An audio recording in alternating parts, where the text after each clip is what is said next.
Namo tassa bhagavato arahato samma sambuddhassa. Namo tassa bhagavato arahato samma sambuddhassa. Namo tassa bhagavato arahato samma sambuddhassa. Sabbe sankhara anicca, sabbe sankhara dukkha, sabbe dhamma anattati.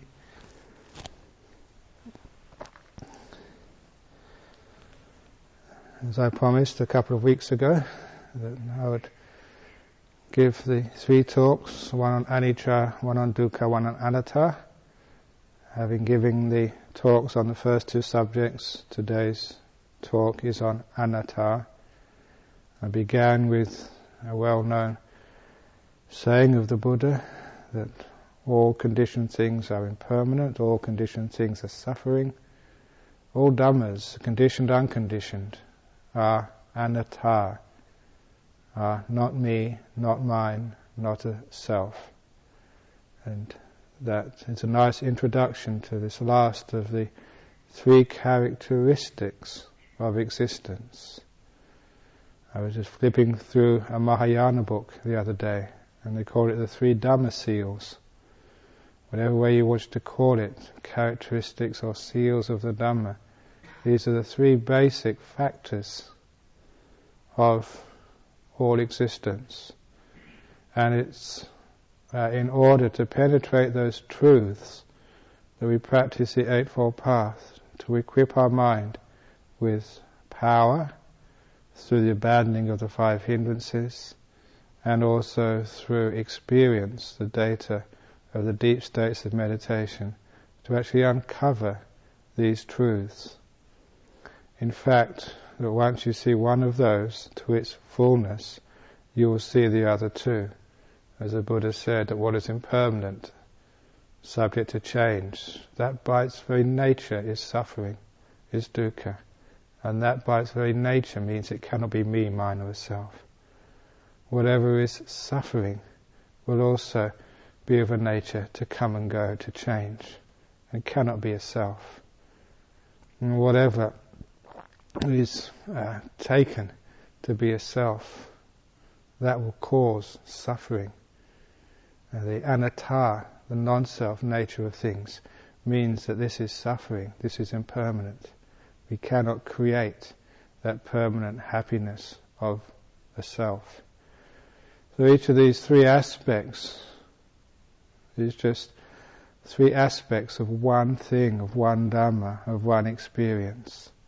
And whichever way you wish to investigate, once the mind has been empowered and given the data of deep meditation, you can look at the experience through any of these 3 lenses, and you may have the opportunity to penetrate the Dhamma. One of the deepest and most profound is this teaching of anatta. And it's deep and profound because it challenges something very basic to our assumptions of life. When the Buddha talked about avijja being the root cause of all problems, of all rebirth, the root cause of defilements, avijja, he was actually showing in the teaching of the Vipalasas that you can explain what avijja is as follows: that by view, thought or perception you take what is dukkha to be sukha. You take what is impermanent to be permanent. You take what is anatta to be atta, a self. Never in those Vipalasas does he say that you take what is self to be anatta. It's always something which is anatta to be a self. And that is because there was no atta ever postulated in any which way throughout the teachings of the Buddha. And that's why he says, sabbe dhamma anatta. However, to get to that teaching, we have to come down to our real life, to our experience, rather than just going through the marvelous philosophy the great teachings of the Buddha, because that's the truth of the Aryas, of the Arahats. And we've got to find a way to realize that truth for ourselves. It comes to mind as I teach this discourse on Anatta, an experience which I had in my monastic life in Thailand with Ajahn Chah. In the last few years of Ajahn Chah's teaching career, when he was still healthy enough to give profound discourses, I was still in Thailand at that time, and obviously a sickness doesn't just appear out of nowhere. There was a gradual deterioration of Ajahn Chah's health. And so the Western monks at Wat Nana Chart decided to build a sauna, not so much for themselves, but so they could entice Ajahn Chah once a week to the Western monastery for a sauna to improve his health. And the plan worked tremendously well. We built the sauna. I helped out in a little way, but it was mostly another monk's design and hard work. And Ajahn Chah would come over once a week for his sauna. At the same time, he would come and give a Dhamma discourse. And then once the discourse was over in the mid-afternoon, he would be taken to the sauna. The monks would help scrub his back or wash his bathing cloth, help him put his robes on again, doing the duties to a teacher. And together with all the other monks, I used to be diligent, giving a hand. But on this one occasion, when Ajahn Chah gave a talk before going to the sauna, it was quite an inspiring talk. It gave me a lot of happiness inside. And after the talk was finished, many monks went off with Ajahn Chah to help him take his sauna. And I thought for once, and instead of going right away, that I'd sit meditation and use some of the happiness and inspiration from his talk to aid my meditation. So I went round the back of the sala of Wat Nana Chat, where no one was, and I sat meditation. And don't know, it was half an hour or an hour. It couldn't have been, much more than an hour. It was a very nice meditation, a very deep meditation. And when I came out afterwards, I had a lot of happiness and clarity in my mind. And of course, the first thing which came to my mind after that meditation was to see if I could assist my teacher, Ajahn Chah. So I got up and started walking towards the sauna. And halfway between the sala at Wat Nana Chat and the sauna, I met Ajahn Chah coming in the opposite direction with 2 or 3 Thai laymen who had come with him. He completed his sauna and was on his way back to Wat Bapong. But when he saw me, he obviously perceived I'd had a very deep meditation and my mind was clear. And so it's one of those occasions when he tried out of compassion to enlighten me. And so he looked me in the eye, as Ajahn Chah can do, right through you, and said, Brahmawangso, tamai, which means, Brahmawangso, why? And being myself, I said, I don't know. Then he laughed, and he said, if anyone ever asks you that question again, the right answer is, mai mi alai. There is nothing.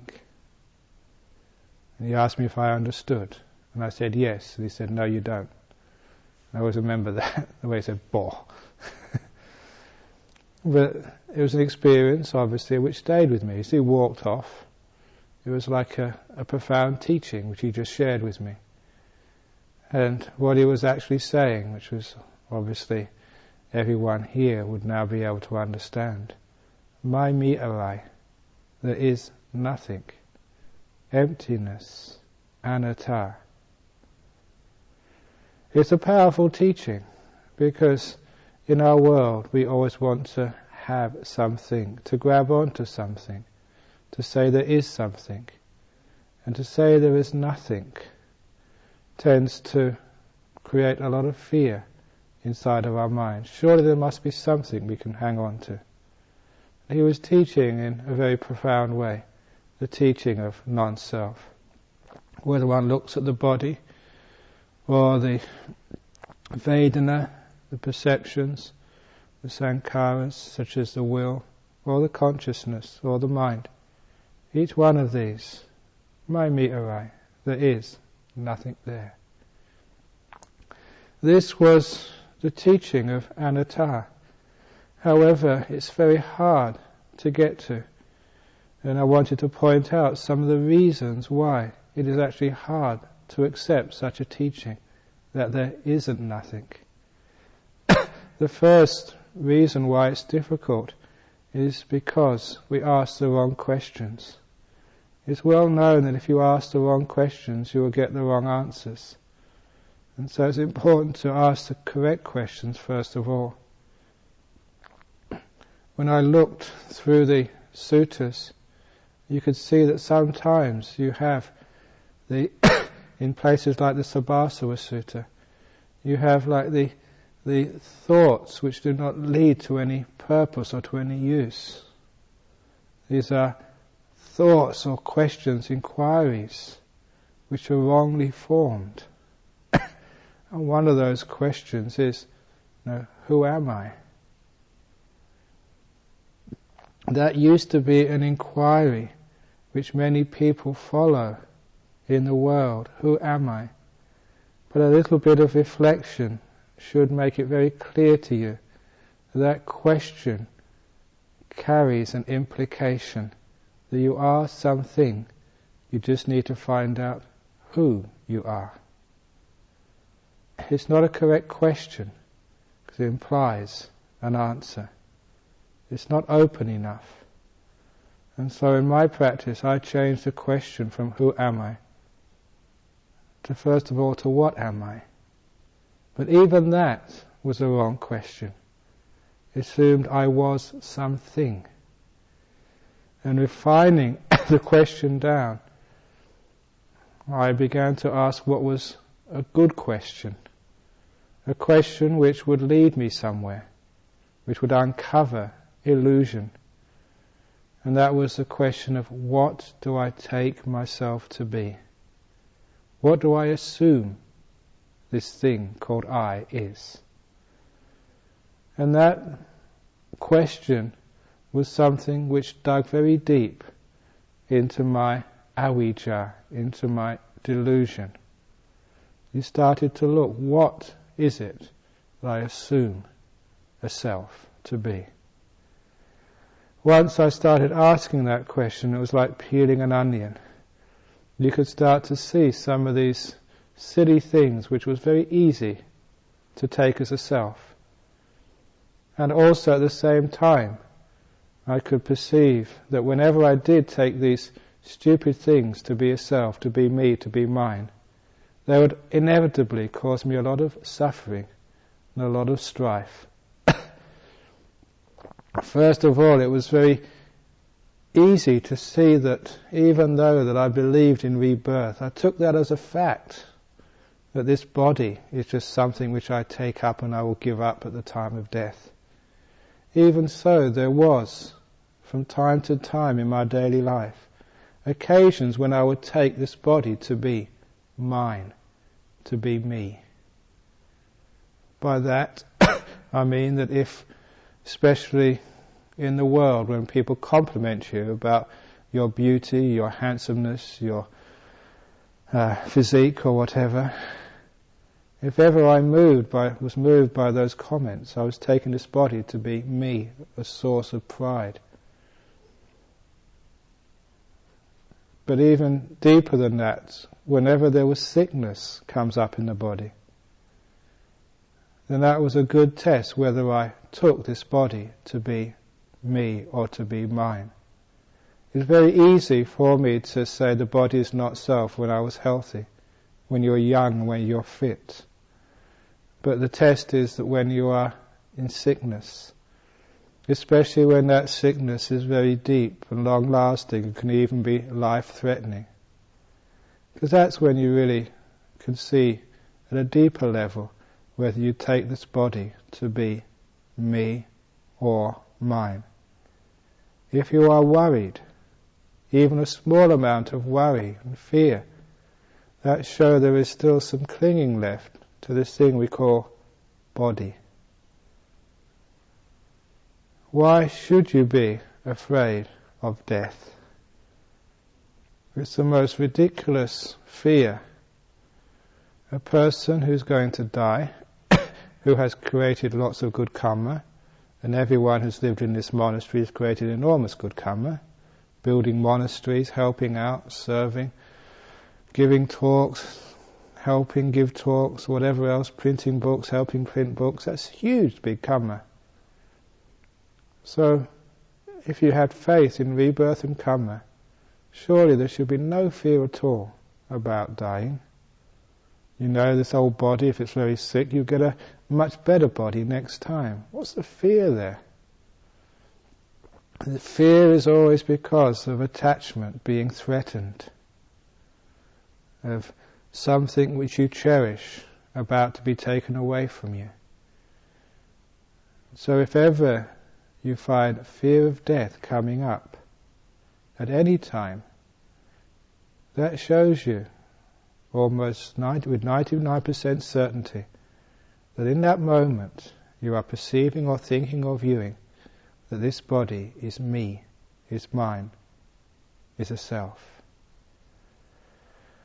So we need to contemplate this body, especially contemplate the death of this body, to contemplate the contents of this body, to take it apart, as is said in the Satipatthana Sutta, and to see that just whatever parts of this body, it's just flesh and blood and bones, it's just 4 elements, it's just atoms and molecules and chemicals, that's all it is. Contemplate again and again and again until you're ready to let go of this body at any time, at any moment. If you're ready to die in this moment, not when the talk is finished, not tomorrow, not next week, if you're ready to die now, then you know this body is not being taken as mine. I often contemplate this body as not belonging to me, but belonging to nature. Sometimes when you say it doesn't belong to me, it's not mine, sometimes it's not as powerful as actually giving it an owner. Some of the Christian sects, they give the body to God. It's not my body, God, do your work. That's very helpful in the sense it takes away the ownership, the self of the body.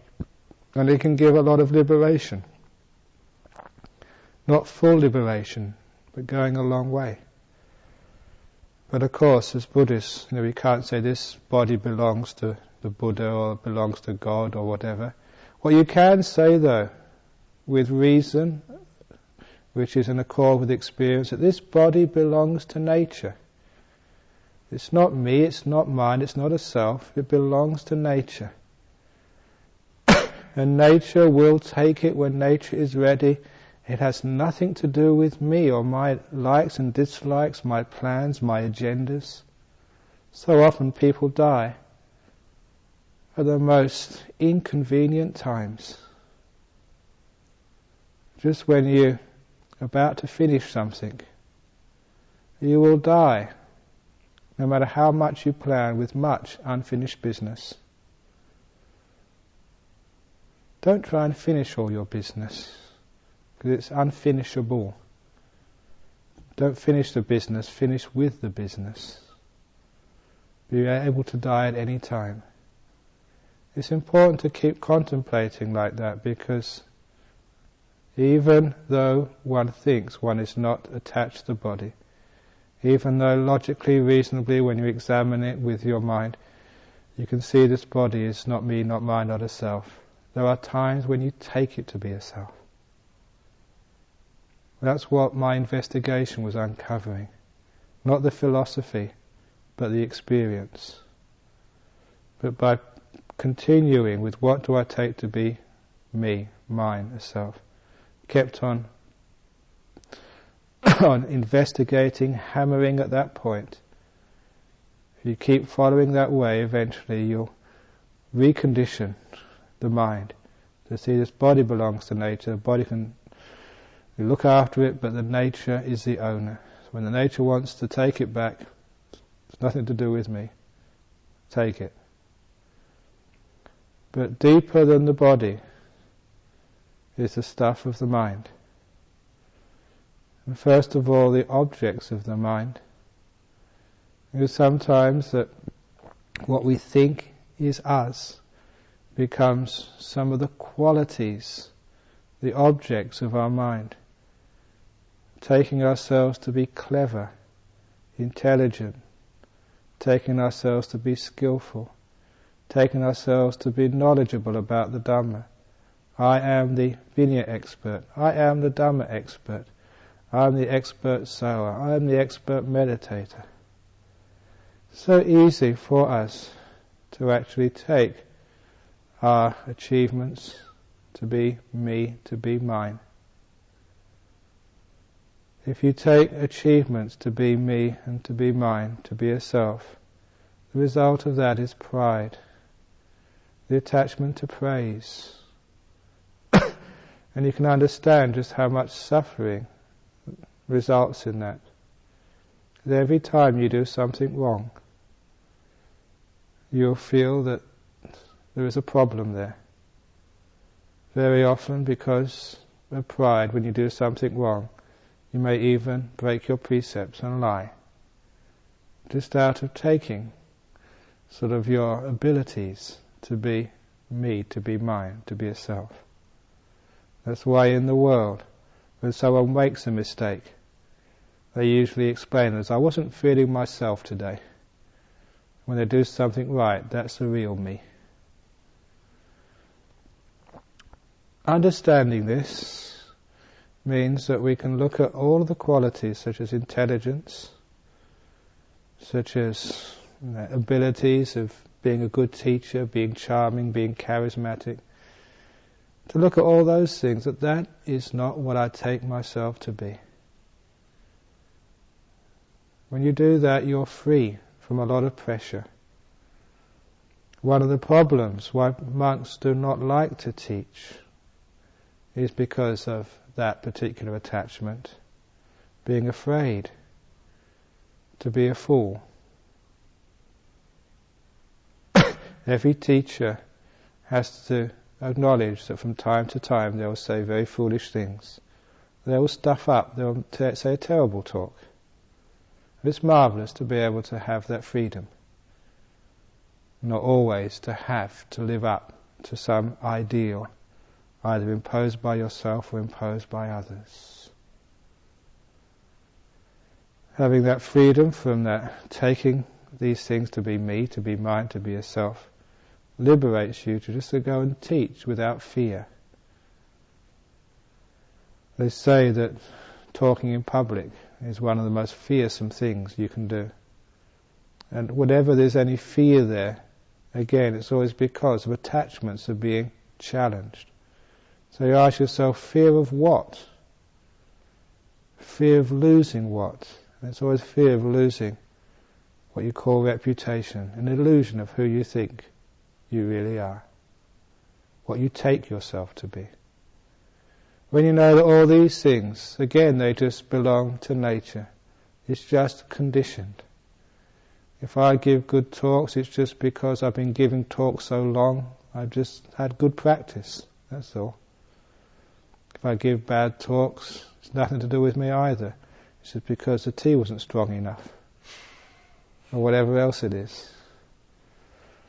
So nothing to do with me. And isn't that marvellous, just to take away the sense of self whenever you do?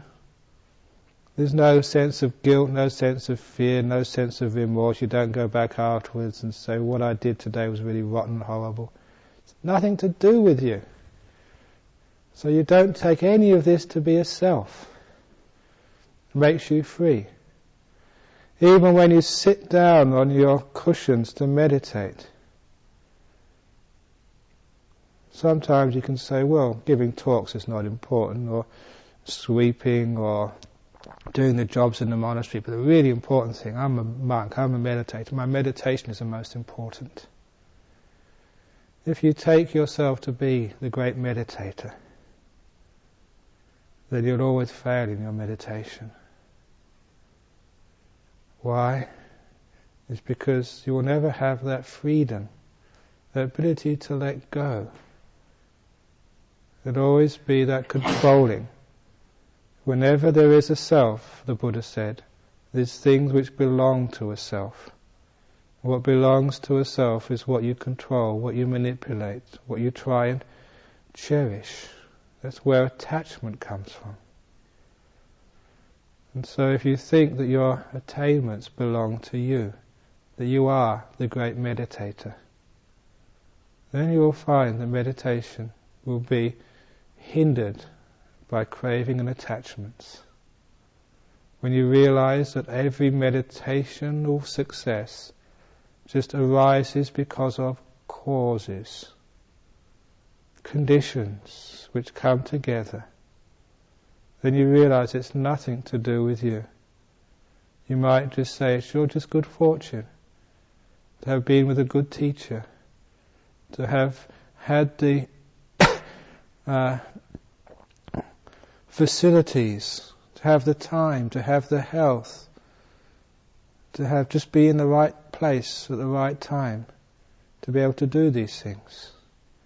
So you never think it's something to do with you. It's just conditioning. That's why sometimes I get a bit niggled when people come up and say, oh, Ajahn Brahm is a good meditator just because he was born like that. I bet he came out of his mother's womb with his legs crossed in full lotus. And that's just ridiculous. Any skill in meditation which I have is nothing to do with me, it's just because of causes. And that's why I keep on saying that it's not some ability or inability in you which stops success in meditation. Never think I can or I can't. That is just coming from a sense of self. Create the causes, all the causes are there, and then you will be able to get jhanas. You will be able to get enlightened. It's just creating the causes. And so much of my work, my effort in this monastery is trying to manufacture those causes as convenient as possible. Because I know it's nothing to do with you. It's to do with the causes and conditions. So you don't take meditation success to be because of you. I did it right. If you think that you've done something right, then you'll try that same thing again and you won't get into deep meditation. It's the causes. Look at the causes, the reasons, not what you did, but what the causes are. And when you get to be skilled in creating the causes for meditation, creating the causes for deep meditation, creating the causes for insight, creating the causes for liberation, then you understand what bhavana, what development really means, without the sense of self. Because it starts to make it quite clear that what the Buddha said is when you have a self, there'll be things belonging to a self.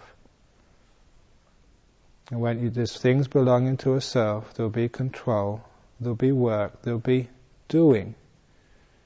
And you start to see that the illusion of a self, taking yourself to be something, creates the doer.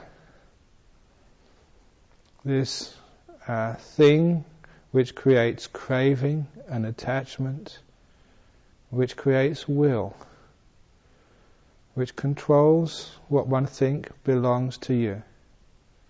When Ajahn Chah says there's nothing, it means there's nothing to protect, nothing to do, nothing to control. Control freaks create so much suffering in the world, whether they're in head of a family, head of a business, head of a terrorist organization, head of a country, or head of a body and a mind. The control freak inside of you. where does that doer, that control freak, come from? It comes from taking something to be yours, something which you think you should control, that it's your business to control, that it's your right to control. That's why when people take the body to be a self, then they go and take it to the gym, they make it healthy, they take it to the beauty parlour, they take it to their hairdressers, they wash it, they preen it, they make it look nice, because this is important, this is me, self-image. And I think that's very important. What you look like creates your happiness, so people say. How stupid they are. Other people tell the truth. The point is that if you take that to be you, you want to control it. And so people get upset when they start to get old and ugly and smelly. They start to get upset when they get sick. They realize they can't control this body. Sometimes, some people who I've seen dying try and control their body to the very end. If you really want to see suffering, if you have the privilege to be with someone when they're dying, and have or not really your bad fortune, but their bad fortune, to see them struggling for the last breath to try and control everything, that is one of the most saddest things to see in life. And you see other people who have more wisdom, who can let go, who don't struggle in death. They realize this body is not mine anymore. They don't care about it anymore. They don't control it. The doer has gone. That doer comes from taking something to be yours, in your control. When you take your thoughts, we try and think our way to enlightenment, think our way through wisdom, because we take thought to be ours. It's okay, maybe you can control my body, someone else can control my body, but my thoughts, one of the scariest things in English literature was the 1984 by Orwell. We had thought police, people trying to control your thoughts. There were thoughts which were bad. And that was really just a very deep intrusion on what people thought was their human rights, what was theirs to control and protect. And again, many people in this monastery think that their thoughts belong to them. But I've been controlling your thoughts for a long time now. Not through any psychic powers, just through conditioning, by getting up here every Wednesday evening and brainwashing you by all these Dhamma talks. Not only on every Wednesday evening, we've got them all on cassette tapes now and on CDs, and brainwash you into listening to them during the week. They're really getting brainwashed into Ajahn Brahm's Dhamma. Actually, I've noticed that myself, that some of the thoughts which come up in my mind, it's very fascinating to trace. Why did you think that? Where did that thought come from? Very often you can trace that thought pattern to teachers who've inspired you, either in words or in books. Why do you think like that? Is it really your thought? Or is it the thought of Ajahn Brahm, or maybe the thought of Ajahn Sumedho, or is it the thought of Ajahn Mahabua? Or is it the thought of Calvin and Hobbes? Or whatever. Where did that thought come from? If you can trace it, it shows you that this thing we call thought does not belong to me. It comes according to its conditions. Thoughts are triggered in the mind because of causes. It's fascinating to see that, and to see that deeply. That thought is anatta, not me, not mine, not a self. You cherish thinking because you take it to be me, a mine, a self. That's why if thinking makes you feel, say, guilty or upset, why does that stay a long time in your mind? Why is it a problem for you? You take it's my thoughts. That's why at the beginning of this rains retreat, I encourage people to practice with the mantra, not mine, not mine, not mine. If you could do that with thinking, not mine, not mine, not mine, then the thoughts which come from causes will just disappear very quickly. You will not cherish them. They'll just come like the wind, just passing by. You won't be able to catch them. Because you won't catch them, you'll never be burdened by them. They'll never be heavy in your mind. Because they never linger. Like the wind, they just go right past you. So all those thoughts which come up in your mind, even the thoughts which are happening now, isn't it marvelous to have freedom from those thoughts? Why is it that thoughts obsess the mind? Because we think they are mine. We grab hold of them. It's called grasping, it's called clinging. They come in and we grab hold of them and we make them stay. Because of the illusion that they are important, they're mine, there's something to do with me. They're my thoughts. Some people sometimes have such nice thoughts, they come and tell me during the interview time, they call them insights. They're just thoughts, that's all. Just things come and they go. So let those thoughts alone. Don't take them to be mine. If you take them to be mine, then you go and take your thoughts and beat someone else over the head with them. Argue who's right and who's wrong. They're just thoughts, that's all. Coming from conditions. They just arise in the mind. And then they go away again. Letting them go is far more peaceful, far more joyful. Because thinking is one of the biggest obstacles to meditation success, because it's one of the biggest obstacles to seeing the truth, you do very well for yourself and your happiness and your progress on the path to really remember that thinking is not mine, nothing to do with me. Give it no value, give it no interest, and give value and interest much more to the silence. For those of you who have experienced long periods in meditation where not a thought has been going on in your mind, isn't that nice?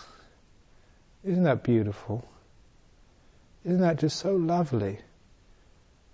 Just when there's peace there in the mind, not a thought coming up. Remember that.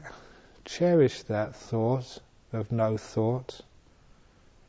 And then it's a thought which ends thought. It gives you the space.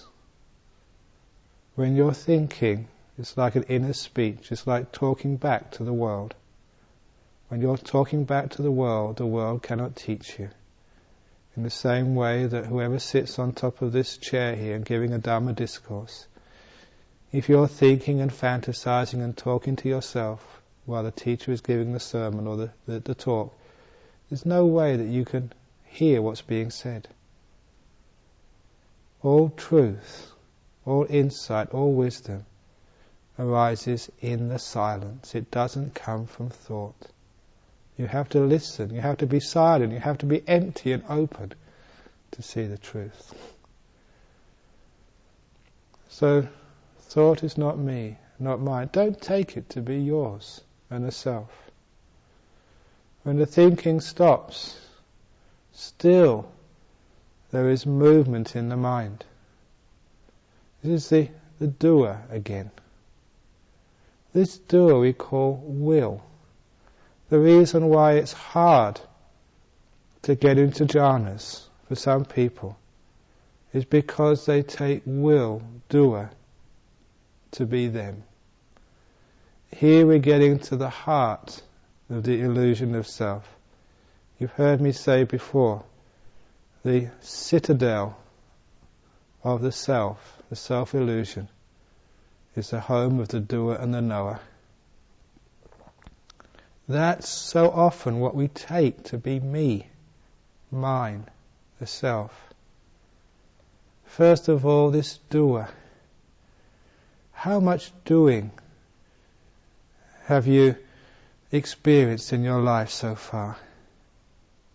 What a pain it is. What a struggle it is. It's hard to do things. As if you're striving to achieve, to get, to maintain, to hold, to get, to do. Whatever it is, this doing is intrinsically suffering. Just not doing, just laying back, not doing anything. It's called in the West like being on holiday.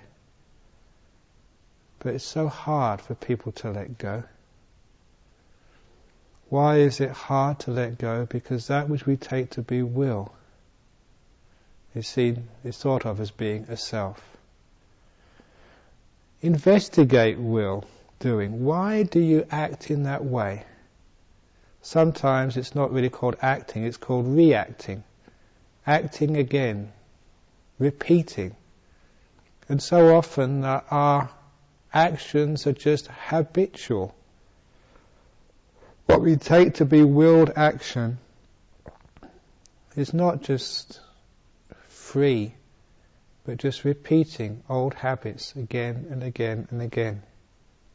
That should show you that what is will is just habit, conditioning.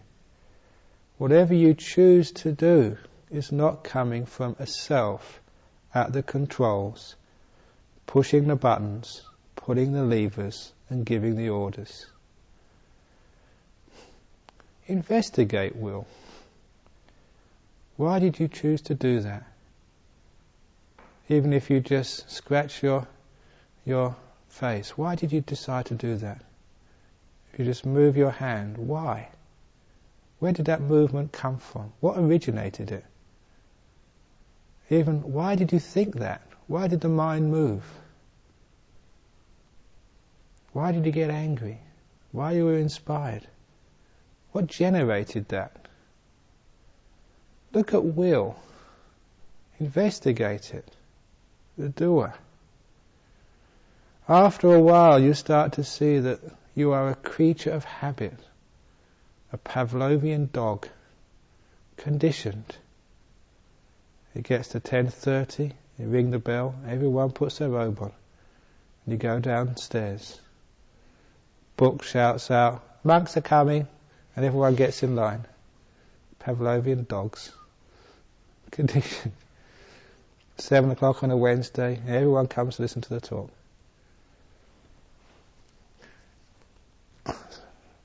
Conditioning is good. You don't have to say it's bad, but at least know it's just conditioning, that's all. Why do you meditate? Just conditioning. So when you start to see the causes of things, the will, you should be able to start to at least suspect that this will is not coming from a self deep within you. It's not some sort of soul who's in control of all of this. And just having that, that doubt about the controller, that it might not be me, having that openness will be what will enable you to let go enough to get into jhanas. One of the biggest obstacles is the doer, the controller. Always that you keep on moving because you think you want to control the whole process. You think you're doing it, that you're in charge. If you think you're in charge, if that delusion is there, that will be a hindrance, that will create restlessness, craving for this, that and the other. You'll never be able to get into jhanas. But if you've got enough doubt about this doer, about will, about chaitanya, that it might be just conditioned, then that might be enough to give you the courage to let go of doing. The doer cannot let go of doing. That's just again like eating your head again. That's what sometimes we try and do that. We try and do the non-doing. That's more doing. It has to be like a change, a flip in the mind. A bit of wisdom to see that doing has nothing to do with you. you let go. When you let go, this whole process just goes so beautifully, so smoothly, so effortlessly. It's like you might get into a jhana, where the doing has gone, has stopped for so long. When you come out again afterwards, you think, this is good. This is beautiful, this is wonderful. You start to see the illusion of the doer, and that when you have that illusion of a doer, that is what blocks you from feeling freedom, from the vimokkha of the jhanas. It stops you from feeling the bliss. It gives you suffering. To do is to suffer. Doing is dukkha. Dukkha is doing. It's the experience which will teach you. All the thinking, all the imagining, all the rationalizing, even all the comparing with the suttas. The suttas are great. They're the most accurate description you will ever find. But even so, it's the experience which will enlighten you. You get to those deep jhanas, you come out afterwards. Notice, reflect, where was will? Where did it go? In those jhanas, just the mind is still. It's blissful, it's brilliant. Just one thing which doesn't move. Why is there stability there? Because there's no doer to disturb it. When there's a doing, it's like a wave on the lake. The stillness is lost. When the stillness is lost, like the surface of a lake, it distorts the image of the moon high in the sky. When the lake is perfectly still, when nothing is happening, when no one is doing anything to disturb the moment, then the reflection is pure, truthful, real.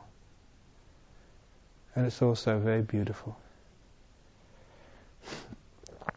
The jhanas should give you enough data to see once and for all that this we call a doer is nothing to do with us.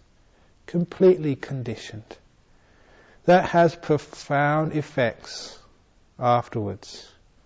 It's not full enlightenment, just seeing the doer. There's the other part of the illusion of self, the knower, which comes next.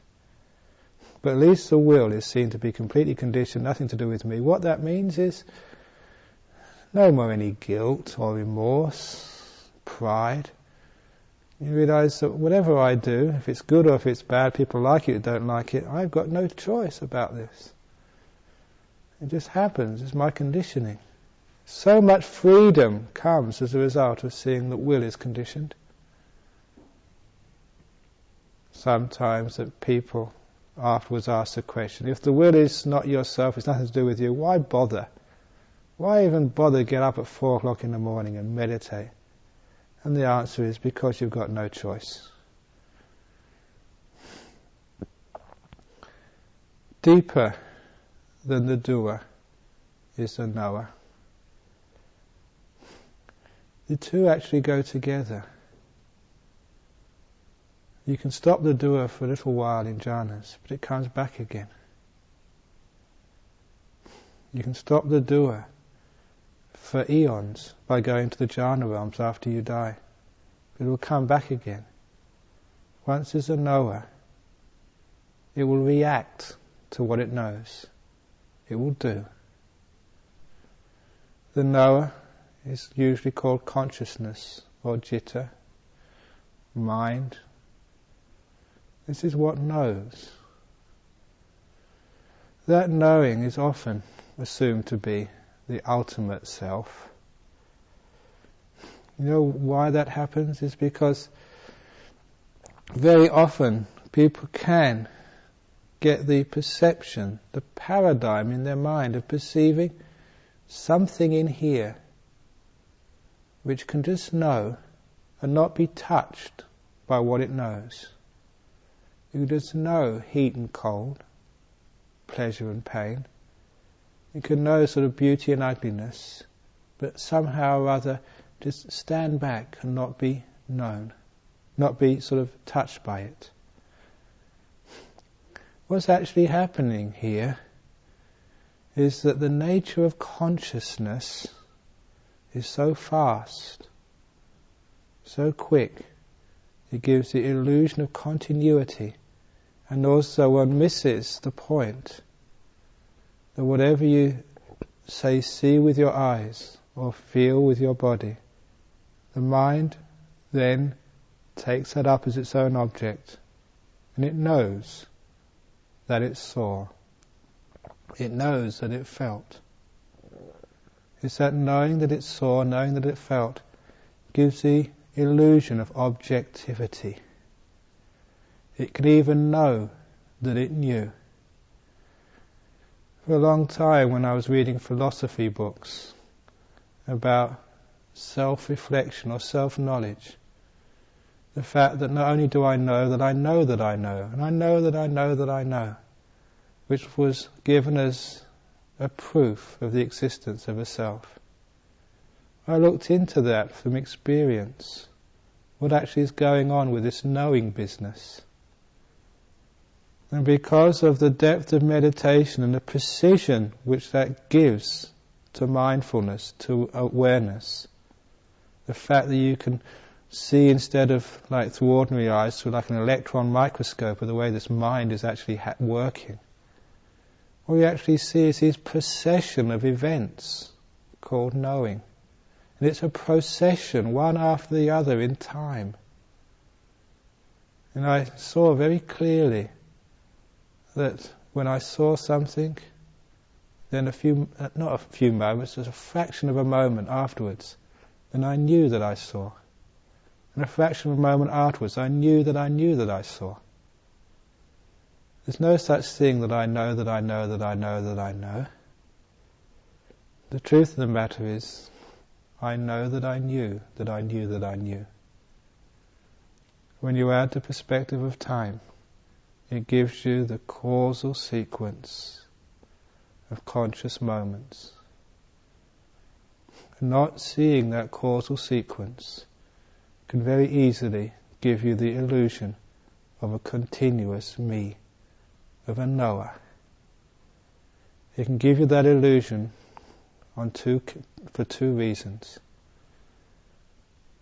The second reason, which I've just been talking about, is the illusion of objectivity.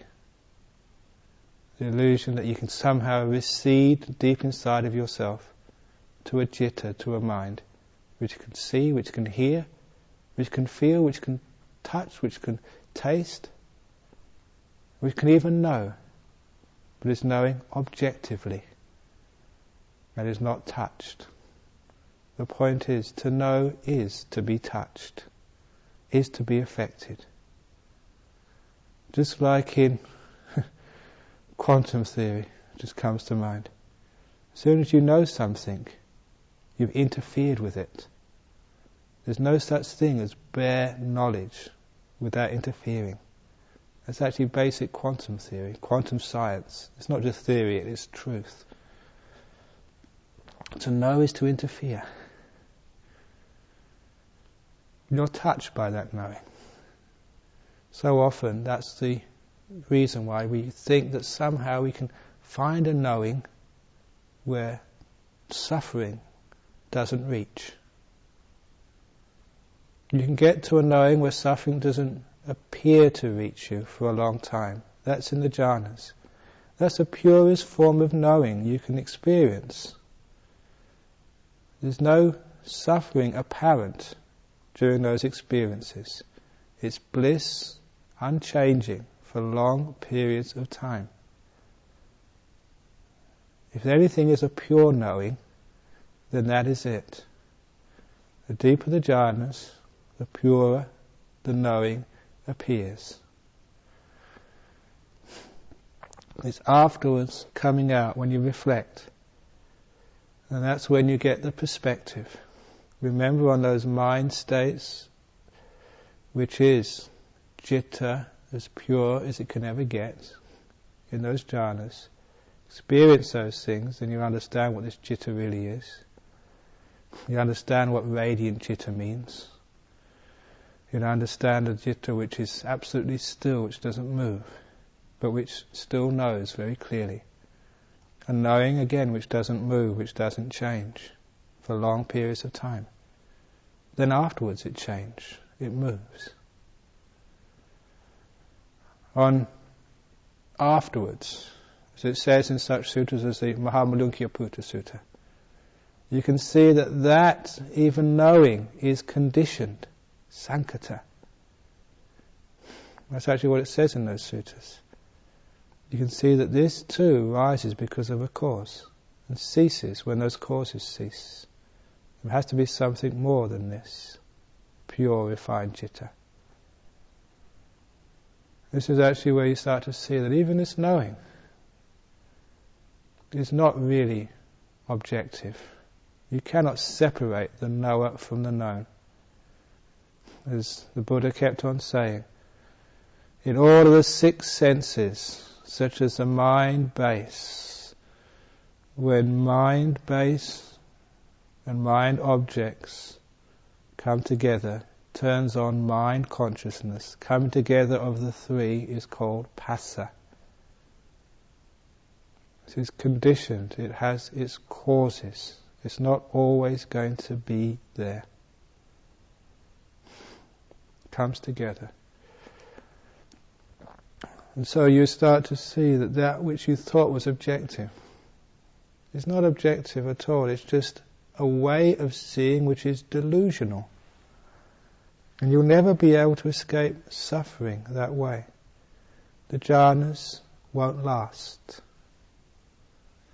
The experience will disappear. If you think you're the knower, there'll always be a reaction, an attachment to those jhanas. Secondly, it's not just objectivity, thinking that you are somehow removed from what you can know. Secondly, that the experience of pure mind consciousness, knowing what mind truly is, not through theory, not through the books, not through argument and through thinking, but through pure experience, hour after hour, many, many times, of being in jhanas. You know the description of jhanas? They're all kames, vivichewa kames, separated from the five sense realm. You should know even rationally that means that all five senses have disappeared. All that's left is mind base, mind experience. When you know that mind, you get to know it very well. You understand just why there's an illusion of continuity of knowing. That illusion of continuity of knowing is explained in my fruit salad simile. Once you know what mind consciousness is, mind activity, the mind sense, then you can actually notice outside of jhanas, in ordinary worldly consciousness, whatever you see is followed immediately by a different type of consciousness, mind consciousness. When that mind consciousness subsides, maybe it's another sight consciousness, and then mind consciousness. Maybe feeling consciousness, and then mind consciousness. This mind consciousness follows immediately, so close behind the other five senses, that it gives these five senses an illusion of similarity. When you see something, when you hear something, when you feel something with the body, what is in common with those experiences?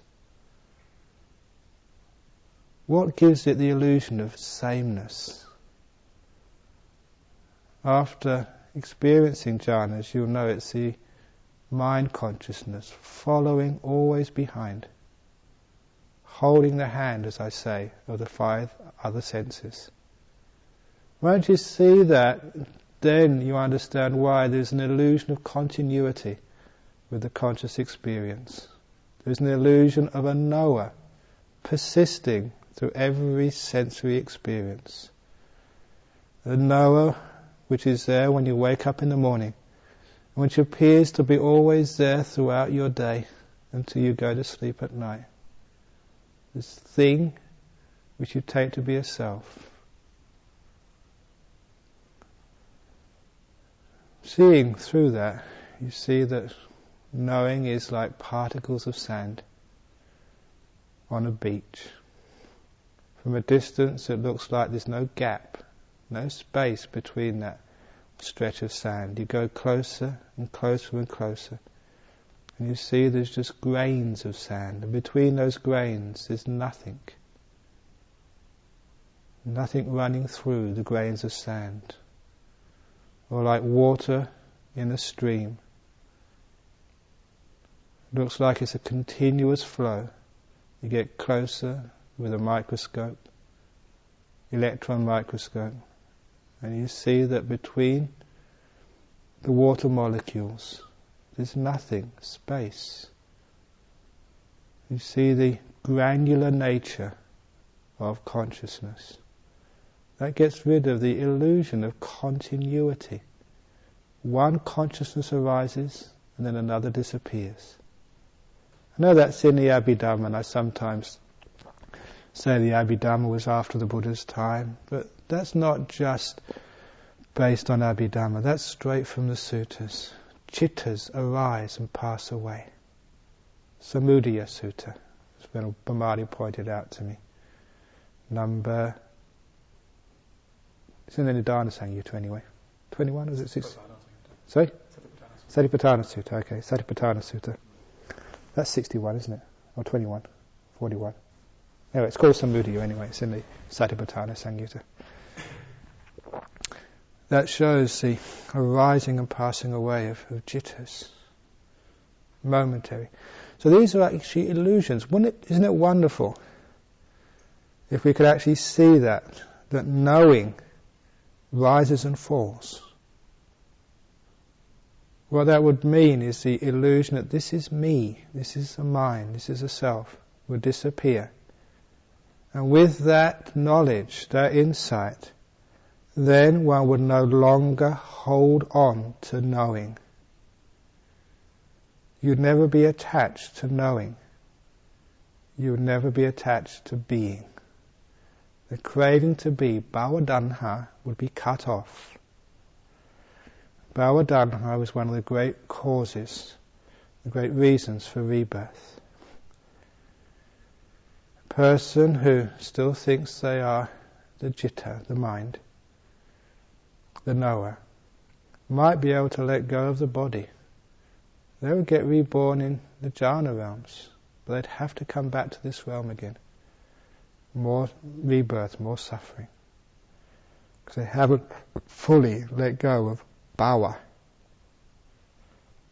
being. So when we look that deeply through the experience of jhanas, you can actually see even the knowing is not me, not mine, not a self. It's like the simile which I like to give about the tadpole being in the lake. Tadpole, because it's born in the lake, just doesn't know any difference. Can't understand what dry land is. There can be anything else other than this experience which we have now. But when the tadpole grows up to be a frog and leaves that water for the first time, it carries the water on its back. It's wet and slimy, but at least it sees what dry land is and gets an idea for the first time what dryness is. The only way you can understand what I mean by the self is not the doer, that will ceases, is to get into a jhana. That's getting out of the pond of doing. The only way that you can really understand that the knower is not a self, again, is to get out of that pond of the 5 sense consciousnesses being tangled up with the 6th sense. When that's all disappeared, you just got one sense left, the consciousness. Then after a while, whether you like it or not, whether you think it's true, whether you're a disciple of this teacher or that teacher, If you do that, then you'll actually see that that which is called knowing arises and passes away. It's granular, fragmentary. Eventually, that wisdom will allow you to deepen the jhanas. The reason why that people don't deepen the jhanas is because of attachment to knowing. The knowing stops them from letting go further. The 4 rupa jhanas, the 4 arupa jhanas, the whole purpose of those things is to learn through practice, bit by bit, to let go of more and more consciousness. It's like slicing away at mind consciousness, allowing it to cease, calming it, settling it, allowing it to go to cessation, until the consciousness completely ceases for long periods of time in what's called Nirodha Samapatti, cessation of all that is felt and all that's perceived. Sanya Vedayati Nirodha. Any person who experiences that, they say, will be an arahat or an anagami afterwards. Why? Because they've seen the end of consciousness. They've touched that as an experience, no longer any thought or theories or ideas. This is not in the realm of thought. All your thought is conditioned. This is bare experience, and this is the cause which gives rise to that result, according to the Buddha.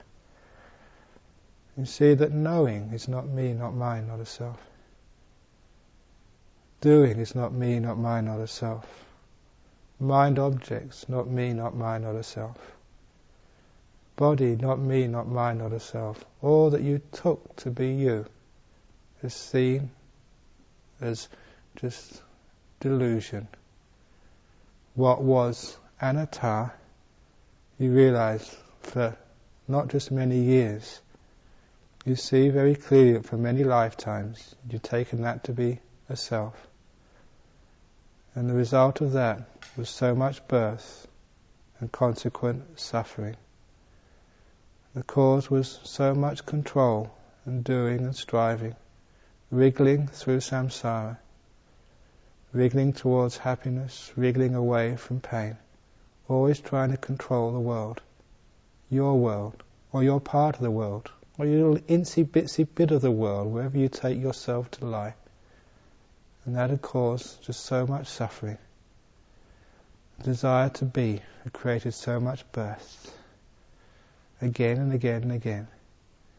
Now you've seen it's not what you want to see, not what you like to see, but what actually is. You've seen it through the experience of the deep meditations, the abandoning of the hindrances, the surmounting of conditioning. You've gone beyond all of that. It's not what you've been taught, it's what you've seen, what you've experienced. Then you understand the brilliance of the Buddha's teaching of Anatta. It goes right to the heart of everything. They say the Dhamma is the source, not going to its consequences, not papancha, but going right into the very middle, the very essence, the very heart, the atta, what you take to be you. From the body into the mind thinking, from the mind into the doer, from the doer into the knower. If you can see you're not the knower, if you can see you're not the doer, that the doer is just causal condition, knowing is just causal condition. That's all it is, just process. Then you'll understand why the Buddha said he doesn't teach annihilation. Annihilation means that there's something which existed, which is now destroyed. Nor did he teach eternalism. There's something which is never destroyed. He teaches the middle way, dependent origination. The process, what you've taken to be a self all these years, is just an empty process. Cause, effect. Cause, effect. Cause, effect. Process. When there is this comes into being. With the cessation of that ceases. That was the heart of the Buddha's teaching. That was his insight. The whole lot is subject to that law. If you can see everything as subject to that law, then you've seen fully into the nature of Anatta. Then you're on your way out of samsara. If there's a tiny bit left which you haven't seen, just a tiny bit, that can keep you in samsara for eons. So Anatta, so if not me, not mine, not a self, sabbe dhamma anatta ti, the whole bloody lot. Thank you.